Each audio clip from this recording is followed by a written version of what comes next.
പ്രിയമുള്ളവരെ, ഞാൻ ഹരീഷ് ആർ നമ്പൂതിരിപ്പാട്. വിനോദയാത്രകളുടെ ഈ കാലഘട്ടത്തിൽ ഒരു കഥ കേൾക്കൂ. വിനോദയാത്ര. മാഷേ, ഇത്തവണ വിനോദയാത്ര എന്നാണെന്ന് കുട്ടികളെ അറിയിക്കും മുമ്പ് എന്നെ അറിയിക്കണേ. ആ ദിവസങ്ങളിൽ അവരെ സ്കൂളിൽ വിടാതിരിക്കാനാണ്. സാമ്പത്തിക ബുദ്ധിമുട്ട് മൂലം വിനോദയാത്രയുടെ കാര്യം കുട്ടികളെ അറിയിക്കാതിരിക്കാൻ പിങ്കി മുയൽ ആനന്ദം മാഷിനോട് പറഞ്ഞു. ജിറഫൻ മാഷിനും ആനന്ദം മാഷിനും അത് കേട്ടപ്പോൾ വലിയ സങ്കടം തോന്നി. അവർ മറ്റധ്യാപകരോട് കൂടിയാലോചിച്ച് തൊട്ടടുത്ത ദിവസം ഒരറിയിപ്പ് നൽകി.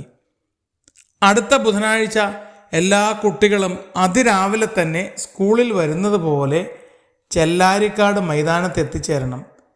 ജിറഫൻ മാഷ് അറിയിച്ചു. പുസ്തകവും യൂണിഫോമും വേണ്ട.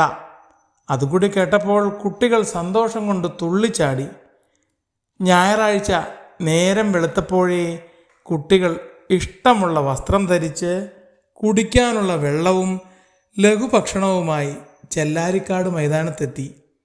അവിടമാകെ മനോഹരമായി അലങ്കരിച്ചിട്ടുണ്ട്. പലതരം കളിയുപകരണങ്ങളും ഊഞ്ഞാലുകളും എല്ലാം കൊണ്ട് കുട്ടികൾക്ക് ഇഷ്ടപ്പെടുന്ന ഒരത്ഭുത ലോകം തന്നെ അവിടെ ഉണ്ടാക്കിയിട്ടുണ്ട്. വരിവരിയായി കുട്ടികളെ ഓരോന്നിലും കയറ്റിവിട്ടു. ഇതുകൂടാതെ മരത്തിന് മുകളിൽ കയറി പഴം പറിക്കൽ മത്സരവും മരം ചാട്ട മത്സരവും ഉണ്ടായിരുന്നു.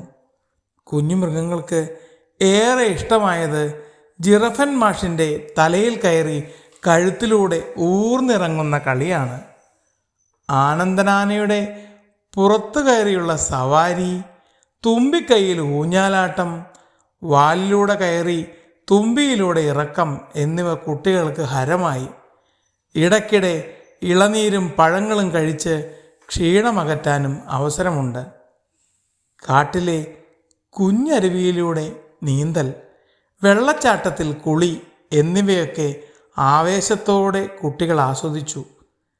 നേരം സന്ധ്യയായിട്ടും അവർക്ക് കളിച്ചു മതിയായില്ല. കുട്ടികളെ തിരികെ കൊണ്ടുവരാനായി വന്ന രക്ഷിതാക്കൾക്കും വലിയ സന്തോഷമായി. മക്കളെ കൂട്ടിക്കൊണ്ടുപോകാൻ വന്ന പിങ്കി മുയലിനോട് ജിറഫൻ മാഷ് പറഞ്ഞു, പിങ്കി, ഇങ്ങനെ ആവട്ടെ ഇത്തവണത്തെ വിനോദയാത്ര എന്ന് കരുതി. അത് കേട്ട് പിങ്കി മുയൽ സന്തോഷവും സങ്കടവും കലർന്ന ഭാവത്തിൽ മാഷിനെ നോക്കി.